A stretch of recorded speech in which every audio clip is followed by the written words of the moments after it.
ជាម្ដាយគេមកពោពុងរាប់ខែដោយកើតមកចិត្តមិនមែនព្រមទូនីទីតែជាក្តីស្រឡាញ់ពិត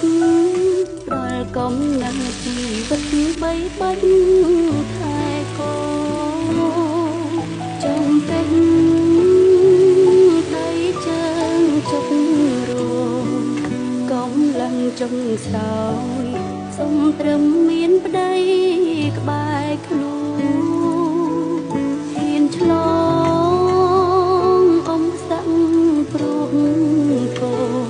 សាច់ញាតិបងប្អូននៅចាំជួយលើកទឹកចិត្ត